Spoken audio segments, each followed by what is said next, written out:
G'day, mate. You okay? You want to come over for a beer?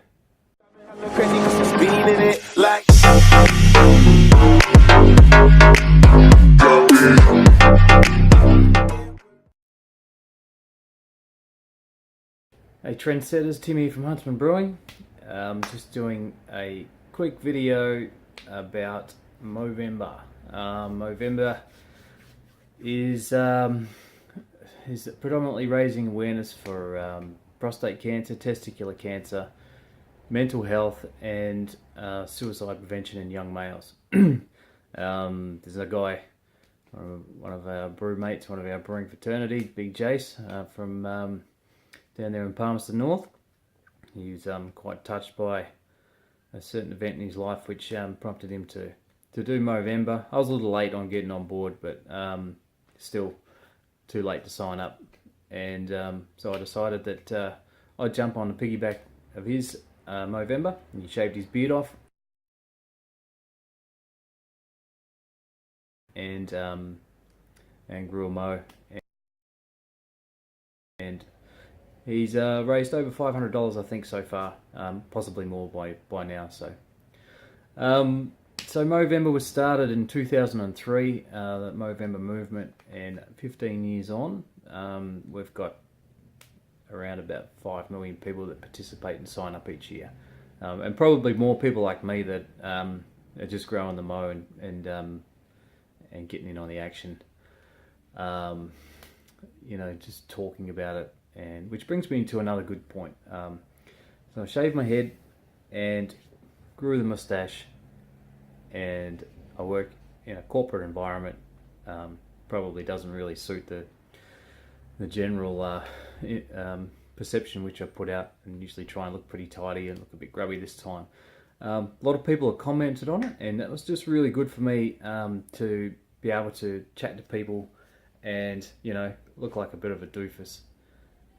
But just generating that discussion with people, and over the initial laughter and that looks pretty funny, and to be able to have that conversation and say, well, do you know what Movember's about? And predominantly people say, oh, it's about prostate cancer. And I said, well, yes, it is, but it's about testicular cancer, and it's also about suicide prevention, mental health, and raising awareness for people. And just generating that discussion with people was enough for me, and it was really enlightening to actually have contributed in such a way where a number of people sort of, on the initial laughter and, shock of how I look, and, generated that discussion, and there's some really good conversations had. And I think I touched a couple of people, well, not actually physically touched them, but yeah, touched a couple of people who said, yeah, I've noticed someone acting strange. I should really have a conversation with them. So, look, just wanted to say that, you don't have to be an expert.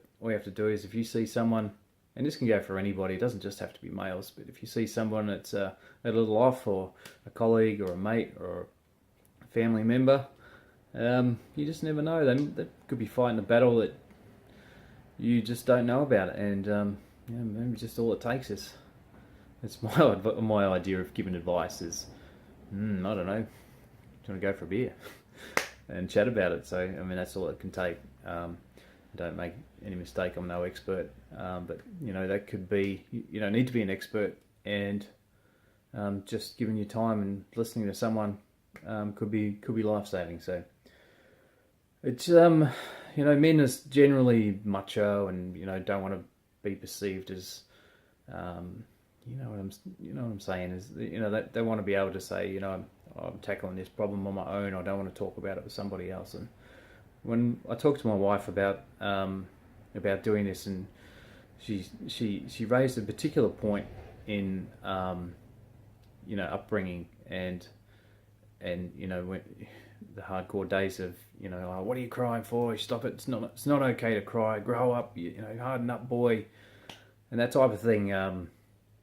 And I'm, kind of a little guilty of it as well, not to the extreme where I was, but in my upbringing. But my kids and my 3 boys, and I kind of say, come on, now it doesn't hurt, just get on with it.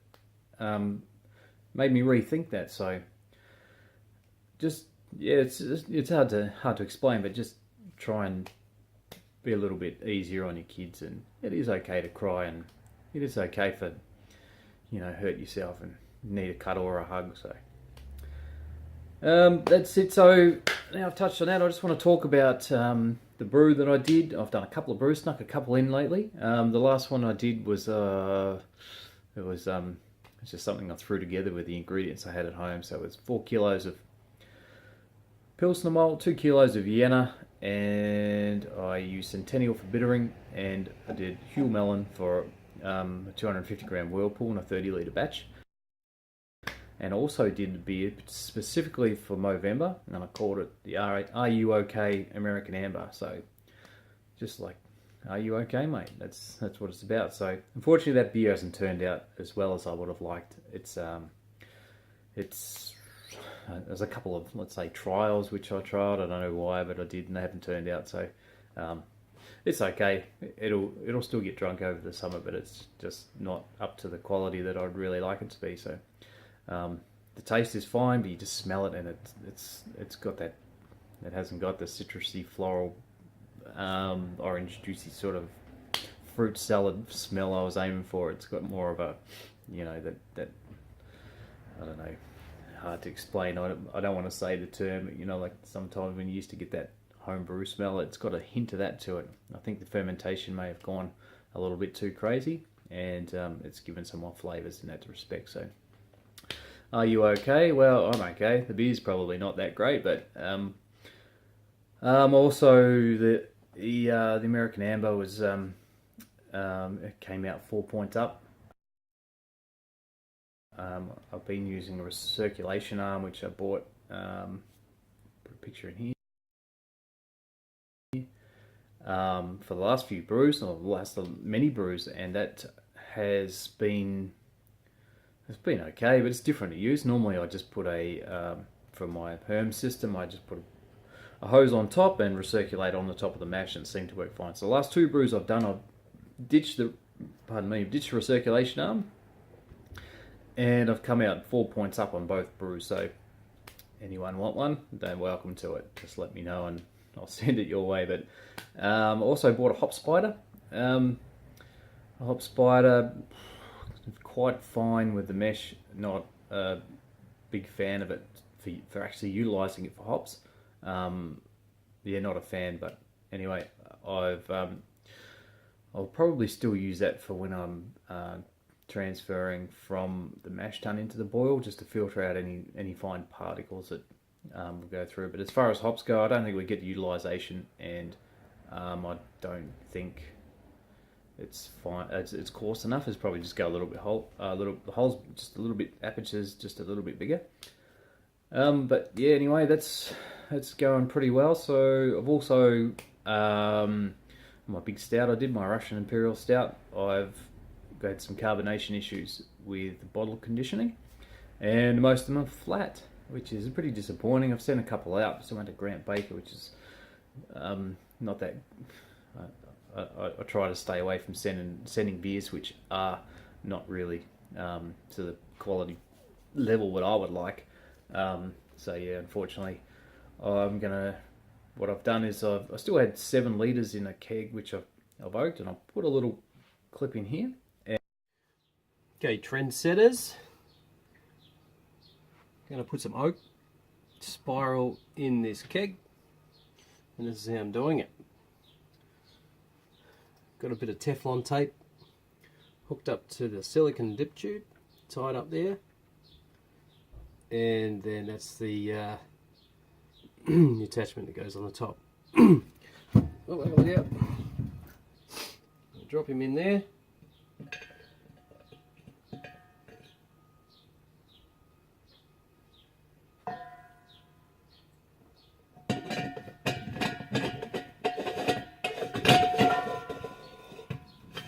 Tighten him up.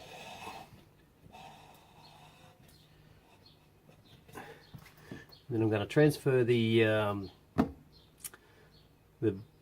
big stout, my fluent in gibberish. I'm going to transfer that from the other keg into this keg and carbonate it, and just sample it each day until I reckon it's got enough oak in it, and then I'll bottle that. Anyway, cheers.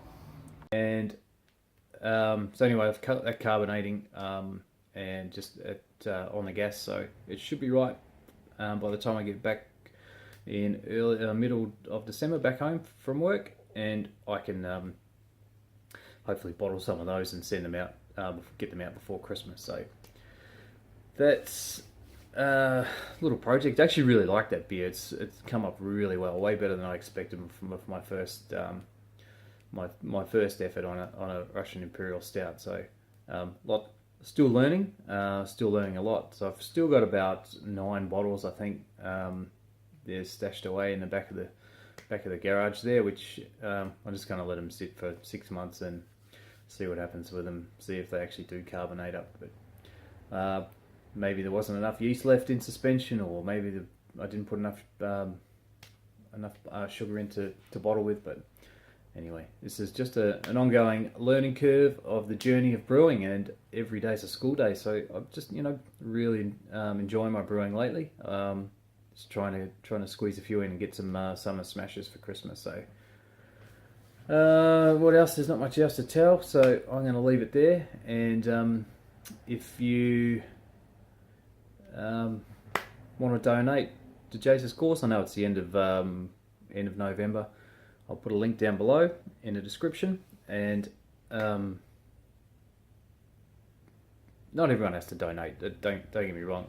I think just having a conversation, just talking about it with people, saying it's okay to be upset. It's okay to come over, have a beer, have a chat. If there's something on your mind, or if you've got something on your mind, reach out to somebody and see what they can do to offer some advice. They may not be the best person to reach someone else. That's the best thing to do, is just reach out if you have those types of thoughts. And anyway, I'll talk to you again, and thanks for tuning in. Let us know if you want a recirculation arm. Take it easy, guys.